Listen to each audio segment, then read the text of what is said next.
इस बीच दावा किया गया कि अमेरिका के सहयोगियों पर दबाव डालने के लिए ईरान सिर्फ तेल ही नहीं बल्कि पानी को भी हथियार बना सकता है। यानी जिस तरह स्ट्रेट ऑफ हॉर्मूज को रोककर ईरान दुनिया भर में तेल के पहुंचने का रास्ता बंद करने की कोशिश कर रहा है, ठीक वैसे ही पश्चिम एशिया के कई देशों तक पीने का पानी भी रोकने की कोशिश कर सकता है। पश्चिम एशिया के कई देश पानी के लिए समुद्र पर निर्भर हैं। समुद्र के खारे पानी को साफ करके मीठा पानी बनाया जाता है। समुद्र के खारे पानी को मीठा पानी करने की प्रक्रिया को डीसैलिनेशन कहा जाता है।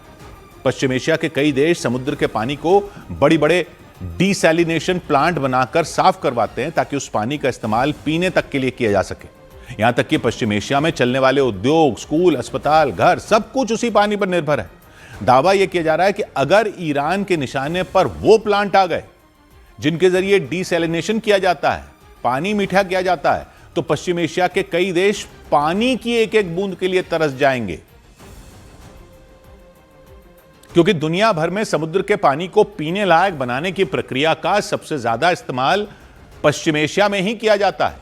आंकड़ों के मुताबिक पश्चिम एशिया में छोटे बड़े कुल मिलाकर 400 डीसैलिनेशन प्लांट चलते हैं और इन 400 प्लांट से समुद्र का जो पानी साफ किया जाता है वो पूरी दुनिया में इस तरह की प्रक्रिया के जरिए साफ हुए पानी का 40% है। कुवैत अपनी पानी की कुल जरूरतों का 90% डीसैलिनेशन के जरिए तैयार किए गए पानी से पूरा करता है। ओमान की पानी की 86% जरूरत डीसैलिनेशन प्लांट पूरी करते हैं। और सऊदी अरब का भी हाल कुछ अलग नहीं है। सऊदी अरब भी अपना 70% पानी डीसैलिनेशन प्लांटों से ही हासिल करता है। इसके अलावा कतर और यूएई का भी हाल कमोबेश ऐसा ही है। मतलब ये सभी देश ऐसे हैं जिन्हें पीने के पानी के लिए भी समुद्र पर ही निर्भर रहना पड़ता है। यहां तक कि कतर के प्रधानमंत्री ने तो पिछले साल ही इस खतरे का अंदेशा जता दिया था।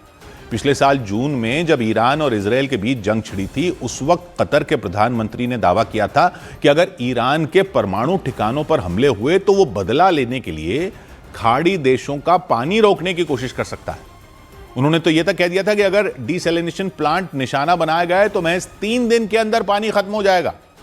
उस वक्त उन्होंने पानी के बड़े बड़े भंडार बनाने का सुझाव दिया था जिनमें कम से कम 15 दिन का पानी जमा करने का इंतजाम हो। दूसरे देश तेल के भंडार की कोशिश कर रहे हैं, वहां पर पानी बड़ी चीज है।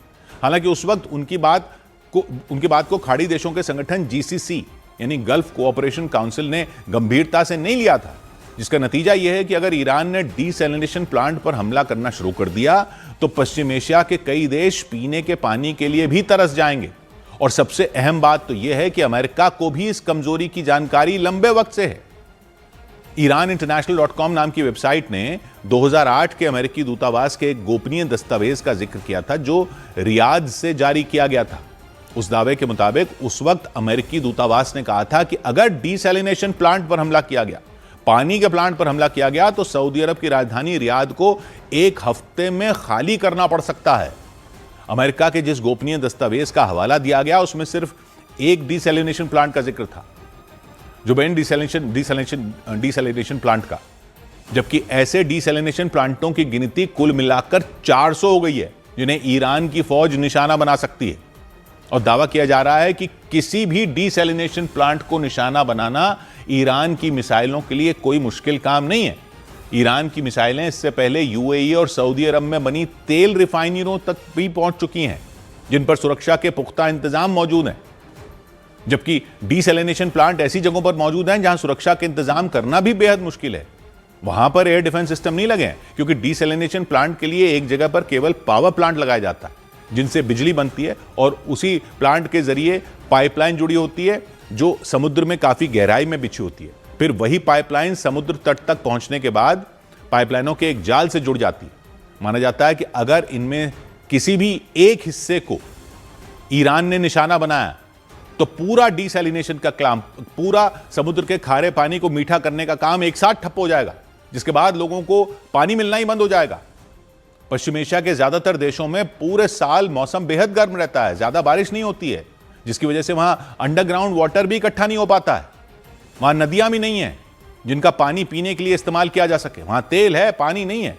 इसलिए अगर समुद्र के खारे पानी को पीने लायक बनाने वाले प्लांट ठप हो जाएं तो वहां जीवन के वजूद का सवाल खड़ा हो सकता है। मतलब यह कि हवाई अड्डे बंद होने से, तेल कंपनियों पर हमले करने से, अमेरिकी सैन्य अड्डों पर हमलों से या उन देशों में काम कर रही अमेरिकी कंपनियों को निशाना बनाने से सिर्फ कारोबार और अर्थव्यवस्था ठप की जा सकती है, लेकिन अगर वहां डीसैलिनेशन प्लांट ठप कर दिए तो जिंदगी का संकट खड़ा हो सकता है। पूरे के पूरे देश ठप हो सकते हैं। शहर के शहर खाली करने तक की नौबत आ सकती है।